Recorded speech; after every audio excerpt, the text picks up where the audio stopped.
यदि तुमने आसुरी भाव का त्याग किया और भगवान को प्रसन्न कर लिया तो अब तुम्हें त्रिभुवन में, अखिल ब्रह्मांडों में ऐसी कौन सी वस्तु है, पदवी है, सिद्धि है जो प्राप्त ना हो जाए। प्रभु को प्रसन्न कर लिया तो कौन सी सिद्धि ऐसी है, कौन सी वस्तु ऐसी है, कौन सा पद ऐसा है जो तुम्हें प्राप्त ना हो जाए। अरे ये धर्म, अर्थ, काम, मोक्ष सब तुम्हारे चरणों में लुटेगा यदि हरि मुस्कुरा दिए, हरि प्रसन्न हो गए। अब हमको हरि प्रसन्न के लिए कोई प्रयास नहीं करना। देखो देखो समझो, वही फिर कह रहे थे भगवत प्राप्ति कठिन नहीं, कठिन है ये गलत संबंध त्याग करना, सबकी ममता ताग बटोरी। बहुत ध्यान से सुनना, कह रहे कि भगवत प्राप्ति या भगवत प्रसन्नता के लिए ये जो हम कह रहे हैं उसे स्वीकार कर लो, सब ठीक हो जाएगा। प्रभु श्री हरि का रोज चरणामृत सेवन करो। भगवान व्यासदेव जी भगवान के अवतार हैं, अपनी बात वही बता रहे कि कैसे प्रसन्न करोगे। सारजुषाम चरण यो रूप गायताम न, बड़ी सार बात है। अकाल मृत्यु हरणम सर्वव्याधि विनाशनम श्री कृष्ण पादोदकम पीत्वा पुनर्जन्म न विद्यते। कई बार सत्संग में कह चुके हैं, पर किसकी समझ में आता है। सबके पास चरणामृत होना चाहिए, रोज चरणामृत नियम से। गुरुजनों की कृपा से कुछ भी खाने पीने के पहले जिह्वा में चरणामृत जाता है। यह हमारा जीवन है। चरणामृत में पैसा नहीं लगता। अपने घर में नाम सेवा विराजमान है, हमारे को मिल रहा चरणामृत। संतों का चरणामृत, श्री जी का चरणामृत राधा वल्लभ लाल बिहारी लाल में खुला बट रहा है, खुला बट रहा है। आप कोई पात्र ले ले, अगर वो 2 बूंद डाल दें, उसमें 1 लीटर जल मिला दीजिए, पूरा चरणामृत रोज पान कीजिए। मान लीजिए बात। अकाल मृत्यु हरणम, चरणामृत पीने वाले की कभी अकाल मृत्यु नहीं हो सकती। मान लीजिए बात। कोई भी व्याधि रोग तुम्हें परास्त नहीं कर सकता। होगा नहीं, हम नहीं कह रहे, परास्त नहीं कर सकता। रोग होंगे, परेशानियां होंगी, पर आप परास्त नहीं होंगे। श्री कृष्ण पादोदकम पीत्वा पुनर्जन्म न विद्यते। हमें तो लगता है कि 3 बार कम से कम ले, औषधि है, पास रखो छोटे से, उसमें 1 ढक्कन डाल लिया, सुबह उठते ही कुल्ला करने की जरूरत नहीं, सिराने रखा है।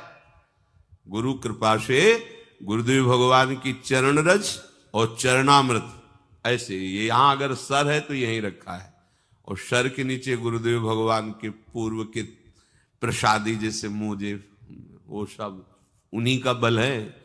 ये खोपड़ी जो काम कर रही तो उन्हीं के चरण रज से काम कर रही, नहीं तो इसको भ्रष्ट होने में देर न लगे।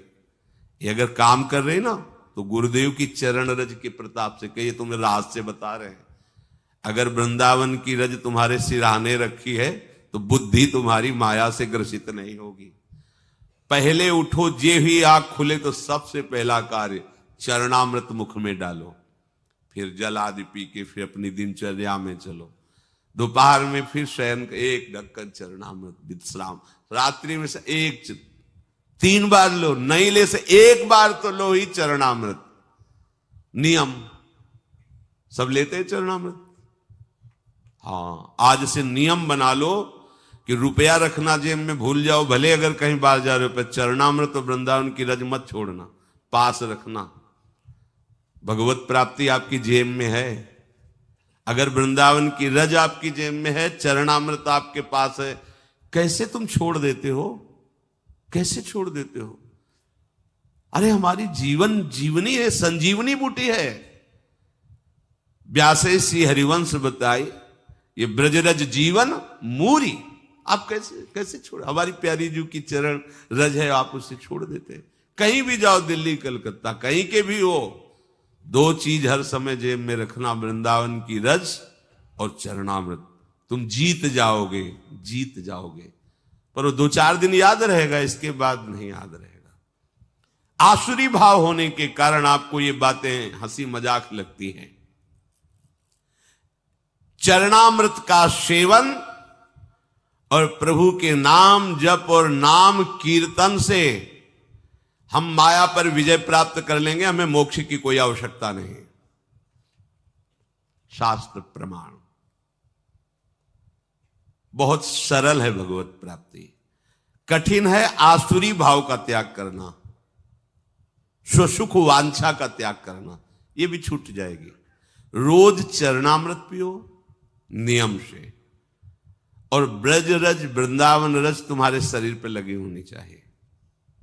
श्री जी का प्रसादी चंदन है और ये रज है, ये हमारा सौभाग्य है। जैसे सौभाग्यवती स्त्री सुहाग भरती है, ऐसे हमारा ये सुहाग है। जुगल जोरी सरकार की उपासना का हमें सुहाग लगाए हुए हैं। वृंदावन रजोप सेवी ये हमारी पहचान है। वृंदावन रजोप सेवी, श्री हरिवंश जोरी वृंदावन रजोप सेवी है। इसी का हमारा, ये हमारी दास्ता का चिन्ह है, ये हमारा सुहाग है। और ये लगा है ना, तो इसमें जितना अंदर लिखा है ना वो लिखा ही रहेगा, उसको कोई फर्क नहीं पड़ेगा, इसका प्रभाव पड़ेगा।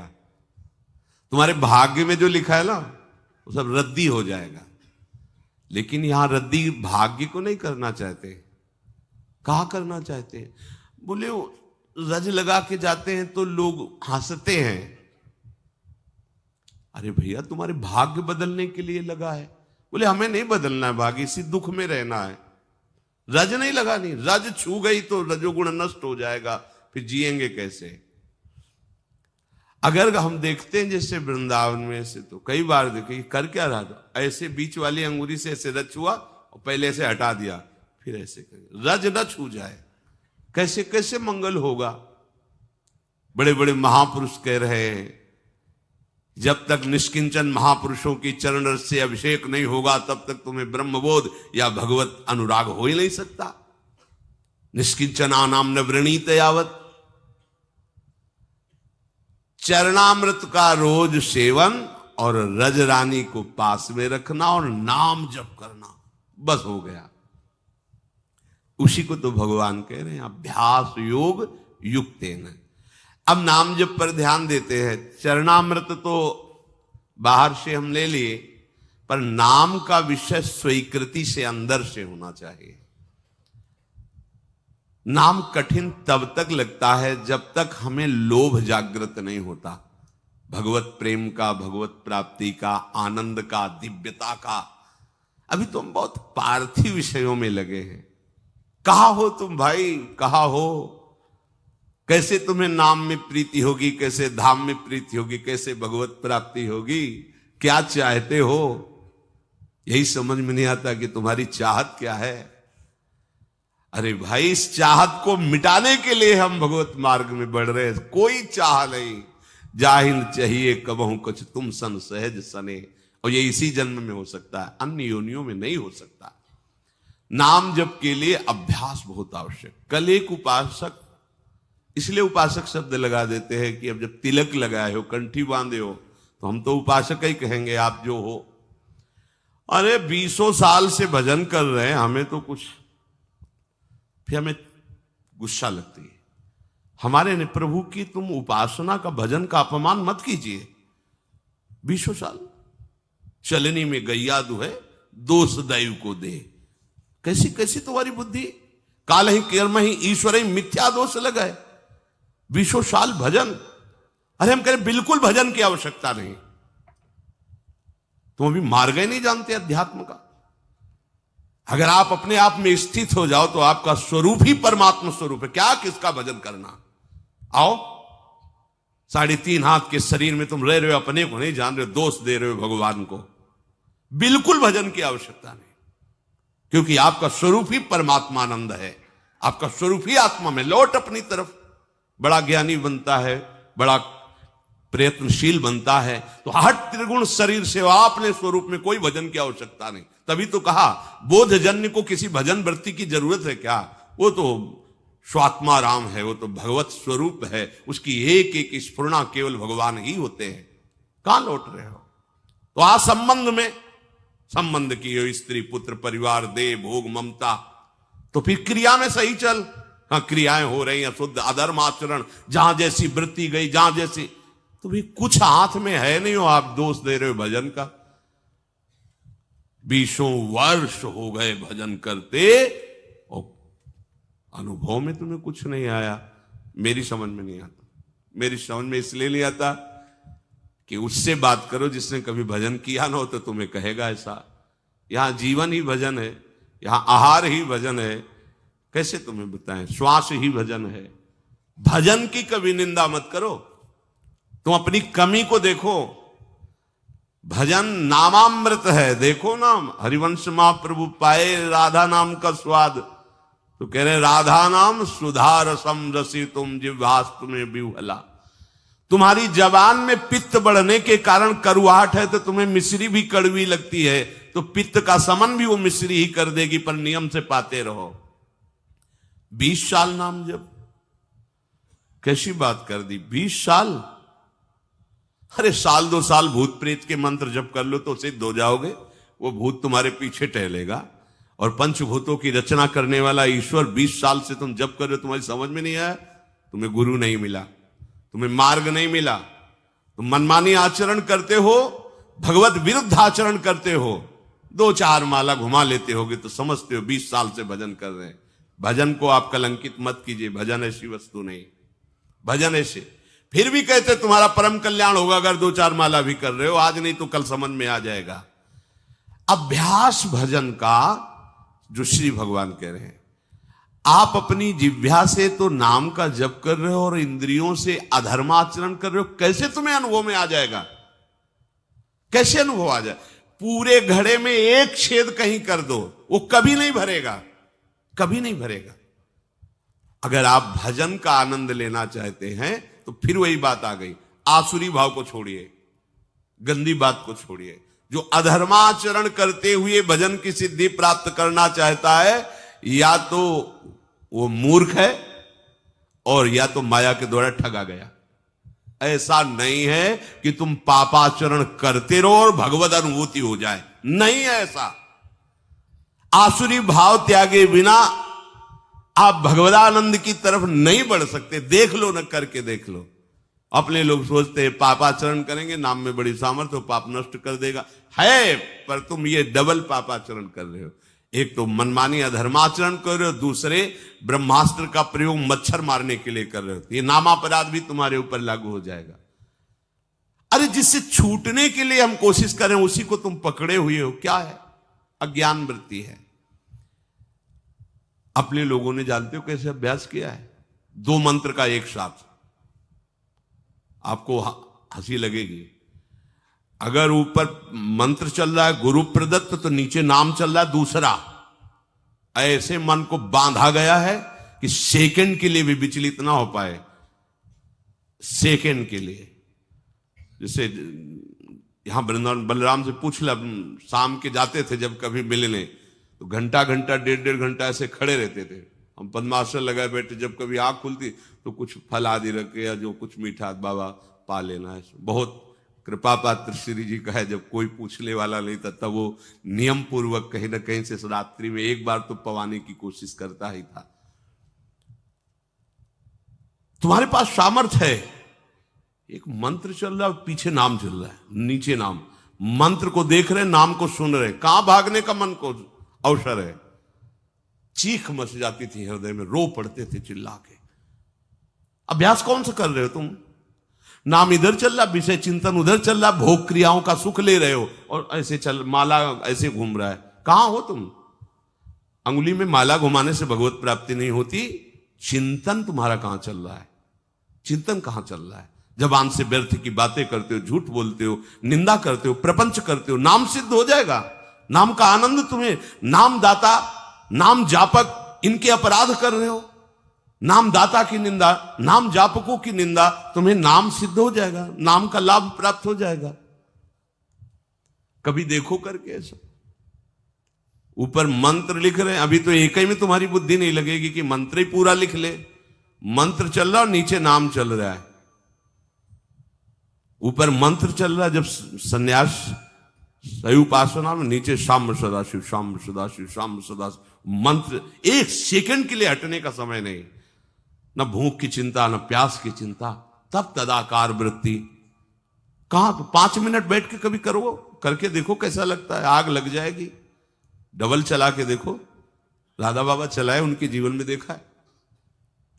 कोई भी महापुरुष, इस मन को ऐसे नहीं बंदी बना लिया जाता, हर उसके भागने के हथकंडे पर हर हथकंडा सीखा। इसीलिए तो गुरु मेहरबान तो चेला पहलवान। यहां दंड बैठक वाली पहलवानी नहीं है, यहां यही पहलवानी, युक्ति से मुक्ति। भाग तू कहां भागेगा, वो मन नहीं लगता। अरे शेर बनो, तुमसे खा के वो तुम्हें दहाड़ रहा है। मन बिल्ली ना बन जाए तो बताना, म्याऊं बोलेगा तुम्हारे सामने। तुम्हारे हाथ में डंडा है गुरु का, कृपा प्रसाद नाम मंत्र, फंसा इसको। नाम जप में कोई श्रम नहीं है, बस लोभ जगना चाहिए, नाम का लोभ जग जाए। पूरी पूरी रात एक ही करवट में व्यतीत हो गई है, गूंज रहा है मंत्र। कभी उल्लुओं की आवाज या सिंहार की आवाज रात्रि में भले सुनाई दे, नहीं गंगा किनारे केवल मंत्र गूंज रहा है। अच्छा, आप लोगों को अभ्यास के लिए कोई श्रम नहीं करना। देखो सुबह से लगे हो सत्संग, इसके बाद फिर श्री जी का मंगला वन विहार, 9:30 बजे तक तो आपको फुर्सत ही नहीं। चेतसा नान्य गामिना, समझो भगवान के वचन को, तुम्हारा चित्त कहीं जाए ही ना, ऐसा अभ्यास करो। ऐसा होता है अभ्यास। स्नान करके शरीर की शुद्धि ही नहीं कि वस्त्र पहनना है, बाहर निकल करके वो आपने तो वस्त्र, अच्छा वस्त्र, ऐसा थोड़ी कि चित्त देह भाव में ही लगा हुआ है। क्रियाएं हो रही, उनकी शुद्धि नहीं है। नामाकार वृत्ति, भगवदाकार वृत्ति, ये किस जन्म में करोगे, कब करोगे, यही अवसर है।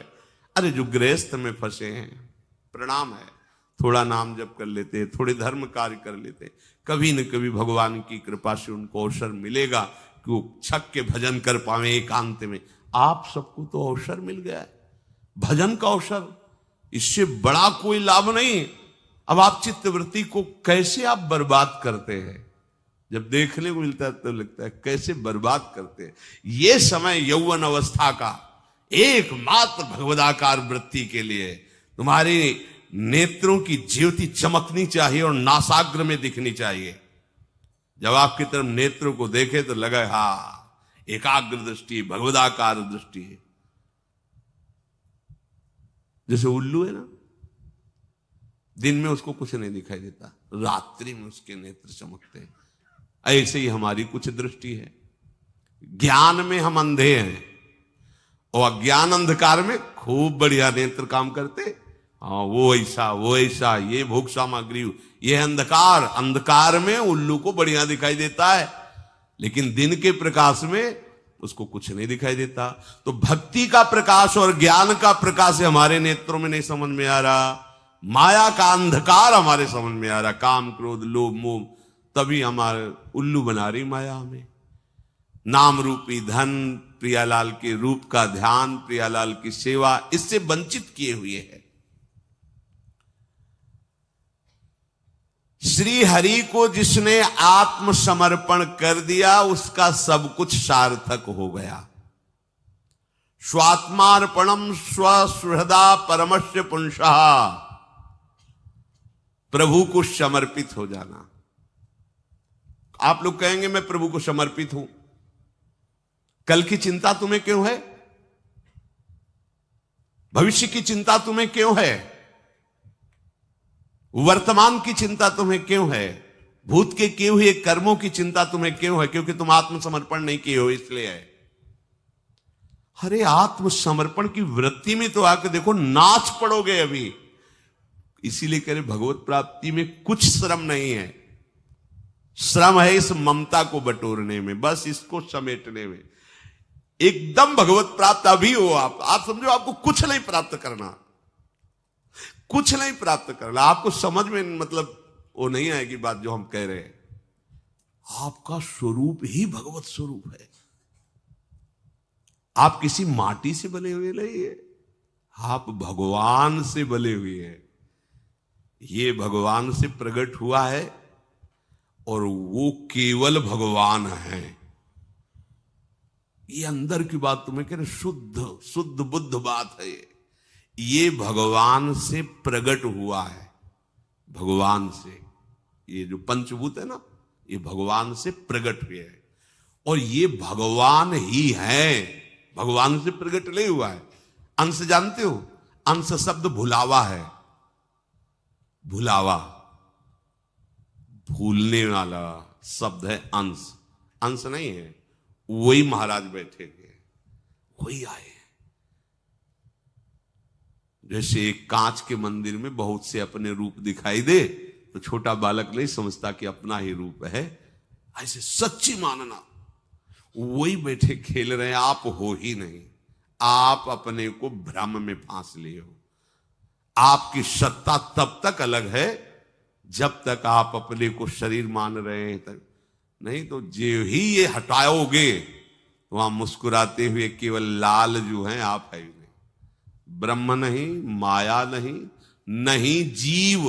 अगर हम आपको ये ना सुनावे तो आपको लगे क्या बोल रहे हैं। ब्रह्म नहीं, माया नहीं, नहीं जीव, नहीं काल। क्यों?